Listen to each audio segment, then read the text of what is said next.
Il est déjà minuit pour notre planète, l'humain et le vivant. Le vieux monde est en train de s'écrouler.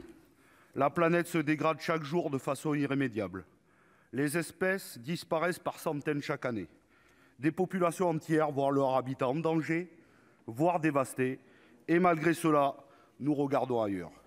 Les catastrophes climatiques ne sont plus des phénomènes isolés et lointains.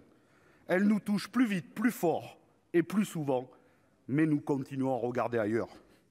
Selon les experts du GIEC, lorsque les enfants nés cette année auront 30 ans, le monde sera déjà irrémédiablement dégradé, soumis aux pénuries d'eau, aux exodes, à la malnutrition et à l'extinction d'espèces. En 2050, que diront nos enfants et petits-enfants de nous et de notre inaction climatique, alors que nous savions et que nous n'avons rien fait ou si peu.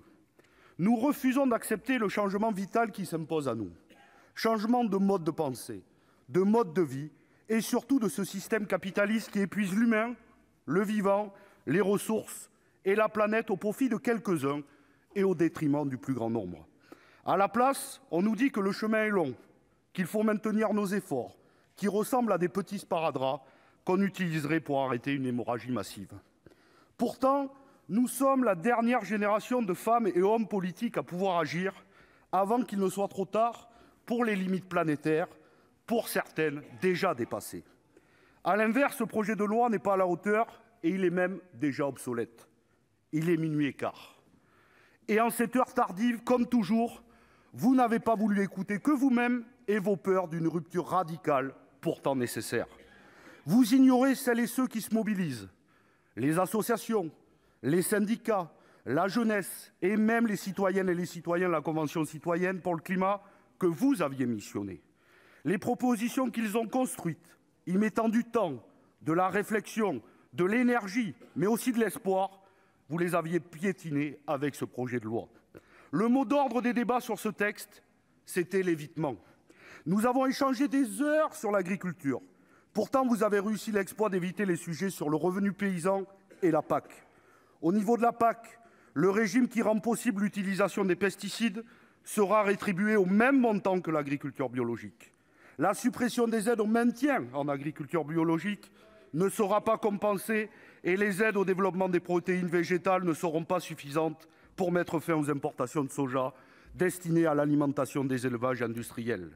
Et que dire enfin de l'attentisme interminable face au fléau des engrais azotés ? Nous avons discuté des heures sur les repas bio ou végétariens, alors que se multiplient les accords de libre-échange mortifères, responsables de l'augmentation du trafic de marchandises, de la déforestation, du dumping social et écologique. Mais vous les maintenez sans sourciller et évitez une fois encore de vous confronter à cette question. Ensuite, vous avez évité de prendre en compte les engagements internationaux de la France avec l'objectif de diminution de 40% de ses émissions de gaz à effet de serre d'ici à 2030, alors même que l'Union européenne s'est récemment engagée à les diminuer de 55% à cet horizon afin d'atteindre la neutralité carbone en 2050. Certes, des amendements visant à rehausser l'ambition générale du projet de loi, les faisant passer d'une réduction de 40 à 55% d'émissions de CO2 d'ici 2030, ont été adoptés. Toutefois, selon le Haut Conseil pour le climat, ce texte n'engage aucun changement structurel nécessaire. Une proportion élevée de ces dispositions voit sa portée réduite par un périmètre d'application limité.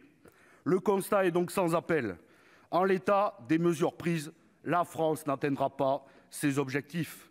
De la même manière, nous nous sommes émus des problématiques de partage des usages de l'eau, car nous savons que le stress hydrique est une donnée incontournable.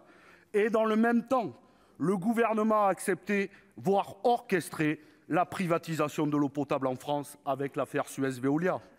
Concernant les entreprises et les banques, le gouvernement et la majorité sénatoriale restent dans le déni.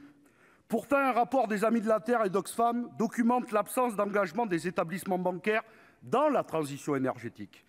Pire, ils soutiennent à hauteur de 100 milliards de dollars de financement les entreprises actives dans les énergies fossiles. Il n'y a rien dans ce texte pour les contraindre vers la décarbonation de leur activité. Et enfin et surtout, vous avez évité un élément fondamental, la justice sociale.